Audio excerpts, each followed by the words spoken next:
जैसा कि हमने पिछले एपिसोड में देखा था, सनवो ने अपनी शैडो स्टेल्थ टेक्निक का इस्तेमाल किया था, जिसकी वजह से उसकी स्पीड काफी ज्यादा तेज हो गई थी। जिसके बाद सनवो बिल्कुल पागलों की तरह सबके ऊपर अटैक करने लगा था और उन सभी को खत्म करने लगा था और साथ ही साथ उन सभी के टोकन भी इकट्ठा कर रहा था। लेकिन तभी अचानक से सनवो के ऊपर एक अटैक होता है, जिसे सनवो साइड में हटकर डॉज कर लेता है और फिर उस तरफ देखता है जिस तरफ से उसके ऊपर अटैक हुआ था। तो वो देखता है कि उस तरफ एक माउंट हुआ शेख के मास्टर ने उसके ऊपर अटैक किया था, जो सनवो से कह रहा होता है, बच्चे मैंने तुम्हारे बारे में जितना सुना था तुम तो उससे भी ज्यादा पावरफुल निकले, तो इसका कोई भी फायदा नहीं होगा, तुम आज यहीं पे मरोगे। यही कहकर वो अपने सभी डिसिपल से सनवो को चारों तरफ से घेर लेने को कहता है। ये सुन के उसके सभी डिसिपल सनवो को चारों तरफ से घेर लेते हैं। जिसके बाद वो माउंट हुआ शेख का मास्टर सनवो से कहता है, बच्चे मैं तुम्हें बचने का एक मौका देता हूँ, अगर तुम मेरी बात मानोगे तो मैं तुम्हें जिंदा छोड़ दूंगा। अगर सच में तुम जिंदा रहना चाहते हो तो तुम अपने आप को हमें सरेंडर कर दो, जिसके बाद मैं सिर्फ तुम्हारे एक हाथ को काटूंगा और साथ ही साथ तुम्हारे की सेंटर को डिस्ट्रॉय कर दूंगा, जिसके बाद मैं तुम्हारी लाइफ को छोड़ दूंगा, उसके बाद तुम यहाँ से जिंदा जा सकते हो।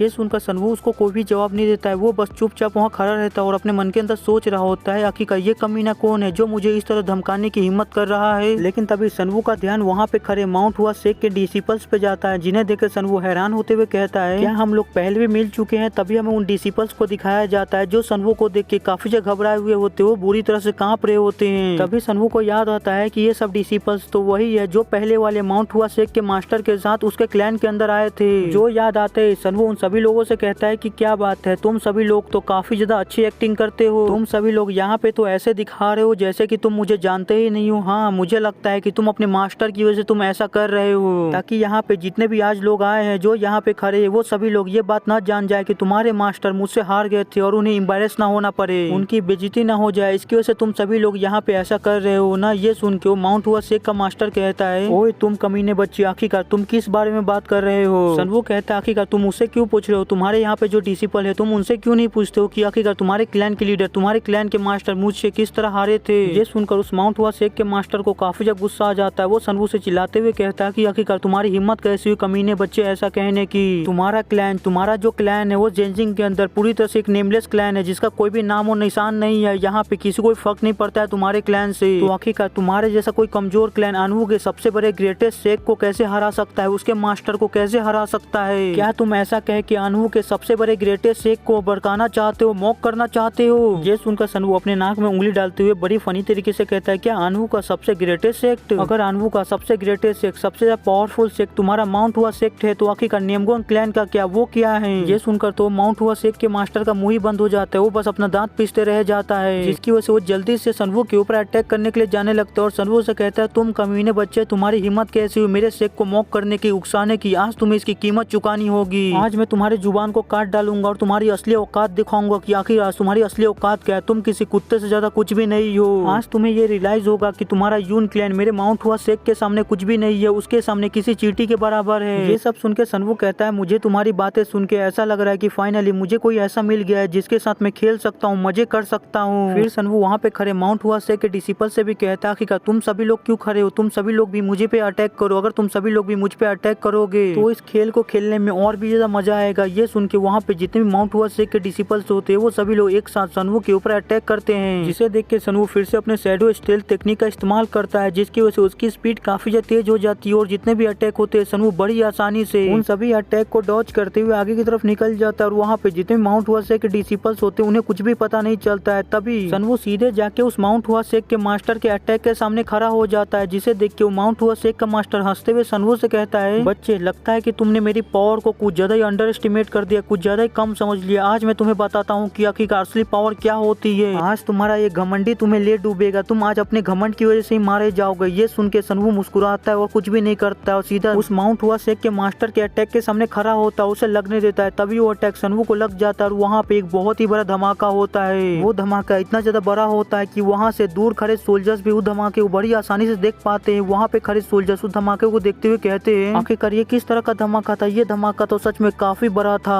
और वहीं पे हमें ड्यूक्चोल को दिखाया जाता है, जो इस धमाके को देख के काफी ज्यादा खुश हो रहा होता है। वहाँ से वो अपने मन के अंदर सोच रहा होता है, ये एक्सप्लोजन तो, ये धमाका तो सच में काफी बड़ा था। मास्टर चेंसू के इस धमाके से मुझे नहीं लगता कि वो सनवो बच पाएगा, वो सनवो पक्का आज मारा जाएगा। फाइनली वो सनवो मारा गया, मेरा बदला पूरा हो गया। तभी हमारा सीन फिर से उस धमाके वाली जगह पे जाता है जहाँ पे धूल हटता है। वहाँ से धूल हटती है तो हमें दिखाया जाता है सनवो अभी भी अपने पैरों पे खड़ा होता है। वहाँ पे जितने भी माउंट हुआ शेख के डिसिपल प्रिंसिपल्स होते हैं जिन्होंने सनवू के ऊपर अटैक किया होता है, वो सभी लोग सनवू से हार गए होते हैं और अपने घुटनों पे जमीन के ऊपर पड़े हुए होते हैं। और वहीं पे मास्टर चेंसू का भी हाल कुछ ठीक नहीं होता है, वो सनवू के अटैक की वजह से काफी दूर फेंका गए होते हैं और जमीन के ऊपर गिरे हुए होते हैं और काफी बुरी तरह से जख्मी होते हैं। वो जमीन पे गिरे हुए काफी गुस्से में सोच रहे होते हैं आखिरकार ऐसा कैसे हो सकता है, ये कैसे हो सकता है। मुझे जहाँ तक याद है मेरा अटैक उस बच्चे के ऊपर लगा था, तो आखिरकार ये कैसे हो सकता है। मेरे जितने भी डिसिपल्स है वो सभी हार चुके और मैं भी यहाँ पे जमीन पे इस तरह पड़ा हुआ हूँ, लेकिन आखिरकार ऐसा कैसे हो सकता है। आखिरकार उस बच्चे ने एग्जैक्टली किया क्या, उसने जो कुछ भी किया मैं कुछ भी नहीं देख पाया। उसने कब मेरे अटैक को काउंटर किया और हमारे ऊपर अटैक किया मैं कुछ भी नहीं देख पाया। उसने इन सारी चीजों को इतनी ज्यादा तेजी से किया कि मैं कुछ भी नहीं देख पाया कि आखिरकार वहाँ पे हुआ क्या। यही कहते हुए माउंट हुआ शेख का मास्टर अपनी तलवार की मदद से फिर से अपने पैरों के ऊपर खड़ा होने की कोशिश कर रहा होता है, काफी ज्यादा जख्मी हो चुका होता है, जिसकी वजह से उसे ऐसा करने में भी काफी ज्यादा प्रॉब्लम हो रही होती है। वो सही से खड़ा तक नहीं हो पा रहा होता है। तभी वो अपनी एक टेक्निक का इस्तेमाल करता है जिसकी वजह से उसकी पावर थोड़ी समय के लिए बढ़ जाती है, उसके शरीर से काफी ज्यादा एनर्जी निकलने लगती है। फिर वो सनवू से कहता है, बच्चे तुमने मुझे एक स्ट्राइक में पीछे धकेल दिया, एक स्ट्राइक में गिरा दिया, तो ऐसा मत सोचना कि तुम बहुत ही ज्यादा पावरफुल हो, तुम बस अपने लक की वजह से ऐसा कर पाए, लेकिन मैं तुमसे वादा करता हूँ फिर से ऐसा नहीं होगा, तुम फिर से मुझे पीछे की तरफ नहीं धकेल पाओगे। लेकिन वहीं पे सनवू अपनी स्वॉर्ड को देखते हुए सोच रहा होता है, जब से मेरी 12th sword of the thunder cloud advance हुई है तब से उसकी पावर काफी ज्यादा बढ़ गई है और इसके अंदर और भी ज्यादा डिस्ट्रक्टिव पावर आ गई है। अगर मैं इसकी फुल पावर का इस्तेमाल करता हूँ तो मैं किसी भी इंसान को 2 हिस्सों में काट सकता हूँ। ये जो मेरी इतनी ज्यादा बढ़ी हुई पावर है वो पूरी पिछले 1 महीने की ट्रेनिंग का असर है, जो मैंने इतनी ज्यादा कड़ी ट्रेनिंग की थी पिछले 1 महीने के दौरान। उस ट्रेनिंग का असर मुझे आज दिख रहा है। उतनी ज्यादा कड़ी ट्रेनिंग आज मुझे वर्थ इट लग रही है कि मैंने अपना जितना भी समय इसमें लगाया वो सब वर्थ इट है इन सभी चीजों के लिए। लेकिन वहीं पे उस माउंट हुआ शेख के मास्टर को काफी ज्यादा गुस्सा आ रहा होता है क्योंकि सनवू उसको बहुत ही बुरी तरह से इग्नोर कर रहा होता है, उसके किसी भी सवाल का जवाब नहीं दे रहा होता है, जिसकी वजह से वो माउंट हुआ शेख का मास्टर और भी ज्यादा भड़क जाता है। वो सनवू से चिल्लाते हुए कहता है, तुम कमीने बच्चे कहीं के, आखिरकार तुम्हारी हिम्मत कैसी हुई मुझे फिर से इग्नोर करने की। यही कहकर वो बहुत ही तेजी से गुस्से में सनवू के ऊपर अटैक करने के लिए आगे बढ़ता है और अपनी स्वॉर्ड से सनवू के ऊपर अटैक करता है, जिस अटैक को सनवू अपनी स्वॉर्ड की मदद से ब्लॉक करता है। उन दोनों की पावर इतनी ज्यादा होती है कि वहाँ की जमीन भी टूट रही होती है। उस माउंट हुआ शेख के मास्टर ने अपनी एक सीक्रेट टेक्निक का इस्तेमाल किया था जिसकी वजह से उसकी पावर काफी ज्यादा बढ़ चुकी होती है। वो जैसी अपनी पावर को थोड़ा सा और रिलीज करता है सनवू के ऊपर एक बहुत ही ज्यादा खतरनाक प्रेशर पड़ने लगता है, जिसकी वजह से सनवू फिर से अपनी 12th sword of the thunder cloud का इस्तेमाल करने लगता है, जिसकी वजह से उसके स्वॉर्ड के अंदर से काफी ज्यादा बिजली निकलने लगती है। तभी सनवू अपनी स्वॉर्ड से एक अटैक करता है जो सीधे जाके उस माउंट हुआ शेख के मास्टर के कंधे पे लगती है, जिसकी वजह से उसका कंधा बहुत ही बुरी तरह से जख्मी हो जाता है। लेकिन फिर भी वो माउंट हुआ शेख का मास्टर हार नहीं मानता है। वो सनवू को गाली देते हुए कहता है, तुम कमीने बच्चे, तुम्हारी हिम्मत कैसी हुई मेरे कंधे को जख्मी करने की, तुम्हें इसके लिए काफी ज्यादा पछताना पड़ेगा, मैं तुम्हारे सर को तुम्हारे धड़ से अलग कर दूंगा।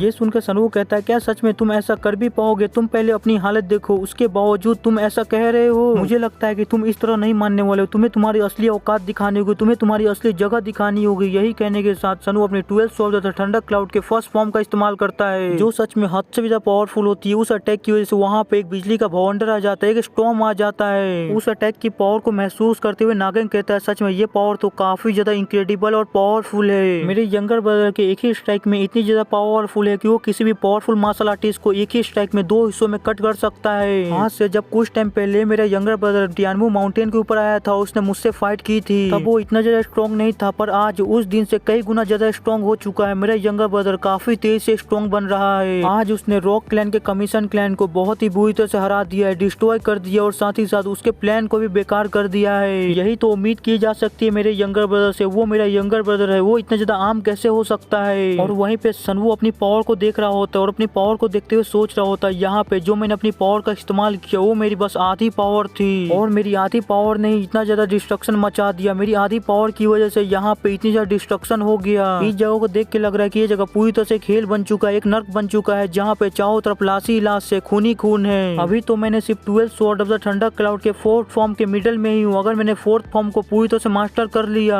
तो मैं सोच भी नहीं सकता हूँ मेरी पावर कितनी ज्यादा बढ़ जाएगी और ये पावर कितनी ज्यादा पावरफुल होगी। इसका एक नॉर्मल स्ट्राइक भी किसी पावरफुल मार्शल आर्टिस्ट को खत्म करने के लिए काफी होगा। मैं काफी बेसब्री से इंतजार कर रहा हूँ उस दिन का, जिस दिन मैं इसके 4th फॉर्म को मास्टर कर लूंगा। उस दिन मैं देखूंगा कि आखिर ये 4th फॉर्म कितना ज्यादा पावरफुल और डिस्ट्रक्टिव है। और यहीं पे आज का हमारा ये एपिसोड खत्म होता है। आगे क्या होगा ये जानना है तो हमारे चैनल को सब्सक्राइब कर लीजिएगा और वीडियो पसंद आए तो लाइक कर दीजिएगा, नहीं और फिर भी लाइक कर दीजिएगा और चैनल को सब्सक्राइब कर दीजिएगा। मिलते अगले एपिसोड में, बाय।